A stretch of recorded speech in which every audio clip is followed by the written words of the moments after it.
नमस्कार भाई, आप सभी को good evening all of you. Most welcome है आप सभी का आज के इस सेशन में। तो जैसे कि आप सब ने पिछली वीडियो में देखा था कि हमने वर्ल्ड हेरिटेज साइट के बारे में जाना था, यूनेस्को के बारे में जाना था कि यूनेस्को क्या है, उसमें टोटल कितनी मेंबर हैं। इन सारी चीज़ों को हम लोगों ने पिछले वीडियो में देख लिया था। आज का जो ये हमारा वीडियो है, जैसे कि आप लोग को याद होगा कि पिछली वीडियो में हम लोगों ने वर्ल्ड हेरिटेज साइट को 3 भागों में मेनली डिवाइड करी थी।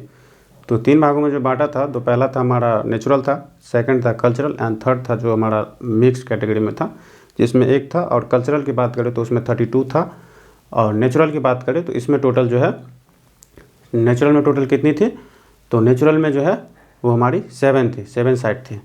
तो उसी 7 साइट को हम लोग आज पार्टिकुलर विथ मैप के थ्रू देखेंगे और समझने का कोशिश करेंगे।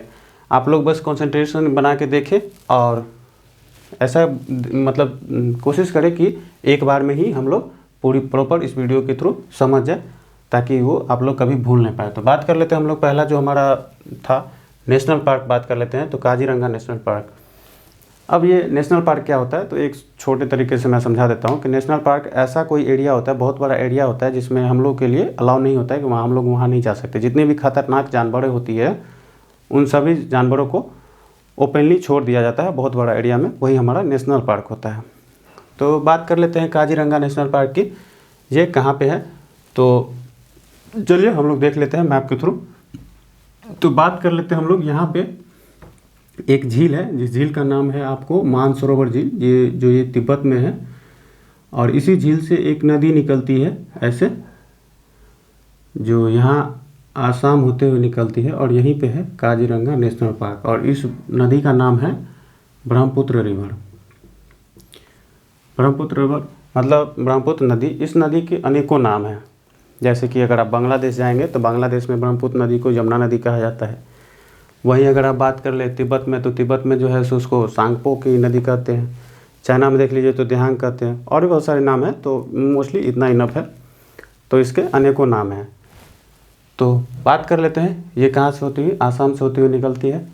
तो काजीरंगा नेशनल पार्क लोकेटेड मतलब कहाँ पे है, तो इसको हम लोग ऐसा कह सकते हैं कि ये आसाम में है।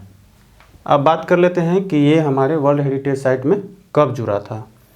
तो बात है 1985 की, 1985 में ये वर्ल्ड हेरिटेज साइट बना। और इसी में एक चीज़ और अगर पूछ ले आप लोगों को एग्जाम में, कि जैसे कि काजीरंगा नेशनल पार्क किस नदी के किनारे है, तो इसी में हम लोग लिख लेंगे ब्रह्मपुत्र नदी के पास है। अब बात कर लेते हैं ये जो काजीरंगा नेशनल पार्क है किसके लिए प्रसिद्ध है, मतलब किस चीज़ के लिए वो फेमस है। तो इसको जो है एक सींग वाले गेंडा जो होता है उसके लिए फेमस है, एक सींग वाले गेंडे के लिए। अब हम देख लेते हैं दूसरा जो हमारा नेशनल पार्क है, वो भी 1985 में ही जुड़ा था वर्ल्ड हेरिटेज साइट्स में।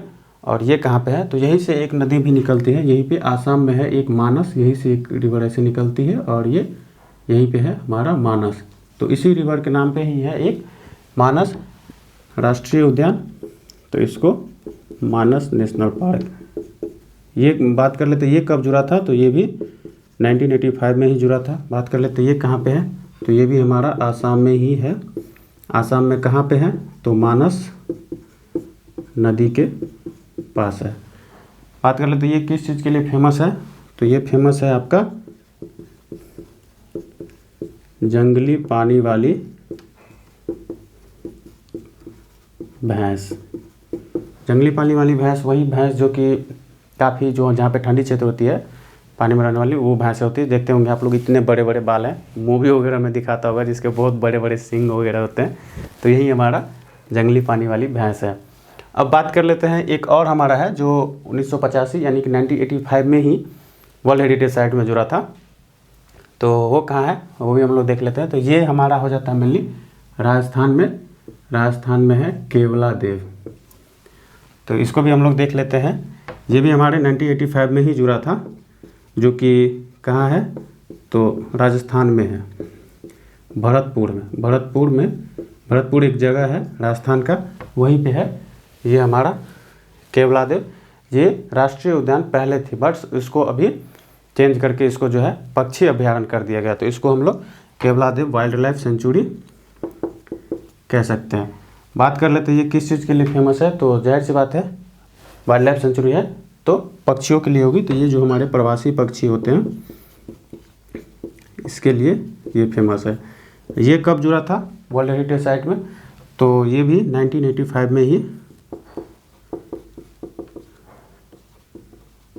बना। ये तीनों जो है मतलब आपको 1985 में ही जुड़ा था। अब बात कर लेते हैं 85 में 1986 की बात कर लेते हैं। तो 1986 में ऐसा नहीं है कि एक भी मतलब नहीं बनी थी, बनी होंगी, वो कल्चरल वगैरह में जो होते हैं उसको हम लोग जब कल्चरल पढ़ेंगे तब देखेंगे। अभी फ़िलहाल हम लोग 1986 की बात नहीं करते। बात कर लेते हैं 1987 में। तो हमारा 1987 में एक और जुड़ा था जो कि कहाँ पे था, तो वो हमारा है हो जाएगा आपका, ये हो जाएगा यहाँ पे क्या है, तो यहाँ पे है आपका सुंदरवन का डेल्टा। अब ये सुंदरवन का डेल्टा जो है वो क्या है उसको हम लोग देख लेते हैं। तो ये हमारा हो जाएगा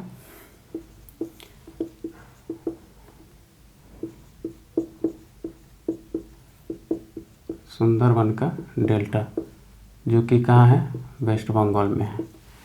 बात कर लेते हैं पहले ये कब वर्ल्ड हेरिटेज साइट में जुड़ा।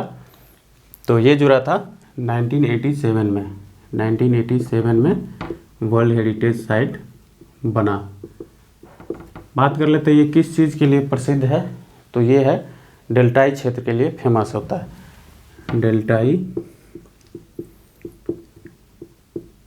क्षेत्र के लिए। और किसके लिए फेमस है, तो रॉयल बंगाल टाइगर के लिए भी ये जानी जाती है।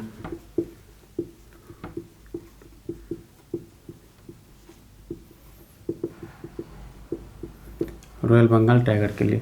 अभी जो ये डेल्टाई क्षेत्र है ये क्या होता है मैं आपको समझाने का कोशिश करता हूँ। तो जैसे कि अभी आपने देखा ये ब्रह्मपुत्र नदी है और यहीं पे एक उत्तराखंड से है, गंगोत्री नदी से होते हुए आती है हमारा एक गंगा नदी, और ये हमारा बे ऑफ बंगाल है, बंगाल की खाड़ी। तो जब कोई भी नदियाँ बहती है और जब अपने साथ चलती है तो वो सीक्वेंस वे में जो है अपने साथ बहुत सारी अवसादें लेके चलती है, मतलब बहुत सारे कचरा जो होते हैं अवसाद वो लेके चलती है। तो इसी तरह गंगा नदी भी अपने साथ अवसाद लेके आती है। और बात कर लेते हैं ब्रह्मपुत्र नदी की, तो वो भी अपने साथ अवसाद लेके आती है। और दोनों नदियाँ जितनी भी अवसाद लेके आती है वो बे ऑफ बंगाल यानी बंगाल की खाड़ी में रख देती है। और वहीं अवसाद जो है वो एक डेल्टा का आकार का हो जाता है, जिसे हम लोग सुंदरवन का डेल्टा कहते हैं। ये सुंदरवन का डेल्टा पूरा विश्व में नंबर 1 पे आता है। पूछा जाता है एग्जाम में कि सब विश्व का सबसे बड़ा डेल्टा मतलब डेल्टा कहाँ पाया जाता है, तो ये हमारा वेस्ट बंगाल यानी बे ऑफ बंगाल में सुंदरवन का डेल्टा ही बनाती है। ये सुंदरवन की डेल्टा जो बनाती है, सुंदरवन का डेल्टा जो होता है वो 2 नदी बनाती है, एक तो ब्रह्मपुत्र और गंगा, दोनों नदी मिलके ये डेल्टाई क्षेत्र का निर्माण करती है। बाकी इसके बारे में और भी है, और भी नदियाँ बनाती हैं, कोई सेंचुरी बनाती है, कुछ भी बनाती है। तो वो सब जब हम लोग ज्योग्राफी पढ़ेंगे, टोपोग्राफी का टॉपिक हो जाता है, तो उसमें हम लोग बहुत विस्तृत अध्ययन करेंगे उन सब चीज़ को। तो अभी हमने देखा सुंदरवन का डेल्टा। अब बात कर लेते हैं हमारा एक और है जो हमारा हो जाता है आपका, ये यहाँ पे उत्तराखंड, और उत्तराखंड में ही है यहाँ पे एक नंदा देवी। नंदा देवी, इसी को हम लोग नंदा देवी को फूलों की घाटी भी कहते हैं। तो अब हम लोग इसको देख लेते हैं, नंदा देवी, या इसी को हम लोग कह सकते हैं फूलों की घाटी। बात कर लेते हैं ये कहाँ पे लोकेटेड है। तो अभी जैसे मैंने आप लोगों को बताया कि ये उत्तराखंड में है, ये हमारा कहाँ है, उत्तराखंड में। बात कर लेते हैं ये किस चीज़ के लिए फेमस है। तो ये फेमस है स्नो लेपर्ड। स्नो लेपर्ड को क्या कहते हैं हिंदी में, हिम तेंदुआ, हिम तेंदुआ। तो ये फेमस किसके लिए है, हिम तेंदुआ। अब बात कर लेते हैं ये हमारा वर्ल्ड हेरिटेज साइट में कब जुड़ा। तो ये जो है 1988 में जस्ट 1 साल बाद वर्ल्ड हेरिटेज साइट बना। तो नंदा देवी, फूलों की घाटी, इसको भी हमने देख लिया। अब एक और होता है जिसको वेस्टर्न घाट यानी पश्चिमी क्षेत्र कहा जाता है, जो पहाड़ी क्षेत्र होता है। तो ये आप लोग मैप के थ्रू समझेंगे जी कि ये यहाँ से लेके यहाँ तक का जो क्षेत्र होता है यही हमारा पश्चिमी क्षेत्र कहलाता है। पश्चिमी क्षेत्र। अब ये पश्चिमी क्षेत्र क्या होता है तो जनरली समझ लेते हैं। ये जो हमारा यहाँ से यहाँ तक का क्षेत्र है, गुजरात से लेके यहाँ आपका केरल कर्नाटक तक का, यही क्षेत्र हमारा जो है मतलब पश्चिमी क्षेत्र कहलाता है।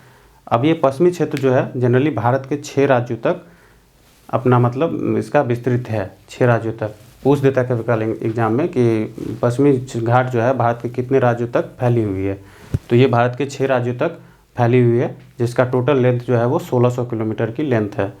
तो इन सब बातों को आप लोग एडिशनल नॉलेज के तौर पे याद रखेंगे। बात कर लेते हैं ये पश्चिमी क्षेत्र की। तो ये वर्ल्ड हेरिटेज साइट में कब जुड़ा था, तो ये हमारा जुड़ा था 2012 में। 2012 में वर्ल्ड हेरिटेज साइट बना। बात कर लेते हैं ये किस चीज़ के लिए फेमस है, तो ये पहाड़ी क्षेत्र है। सबसे पहले तो ये पहाड़ी क्षेत्र है, पहाड़ी क्षेत्र। और क्या होता है तो इस एरिया में सबसे ज़्यादा जैव विविधता वाला क्षेत्र पाया जाता है। तो इसको हम लोग ऐसे कह सकते हैं, सबसे अधिक जैव विविधता वाला क्षेत्र, ये हमारा जैव विविधता क्षेत्र कहलाता है। जैव विविधता मतलब बायोडाइवर्सिटी, ठीक है।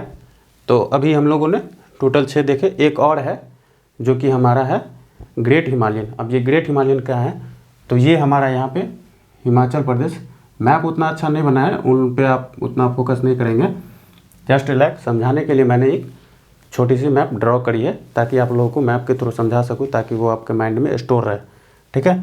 तो एक और हमारा जो होता है लास्ट है ग्रेट हिमालयन। बात कर लेते हैं ये कब हमारा वर्ल्ड हेरिटेज साइट में जुड़ा, तो ये जो है 2014 में जुड़ा था, वर्ल्ड हेरिटेज साइट बना। ये भी एक प्रकार का क्या है तो नेशनल पार्क ही है। कहाँ पे है तो हिमाचल प्रदेश में है।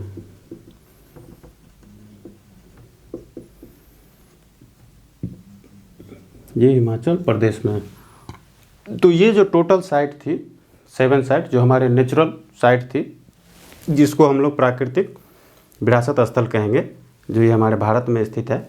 तो आई होप इन 7 को आपने समझा होगा। बाकी जो हमारी 32 जो कि 32 जो है हमारी कल्चरल है और एक मिक्स कैटेगरी की है, उन सबको भी हम एक एक करके विथ मैप समझेंगे। लेकिन आज के वीडियो में हम लोग बस इतना ही देखते हैं, बाकी मिलते हैं नेक्स्ट वीडियो में। तब तक के लिए bye bye, take care and जय हिंद।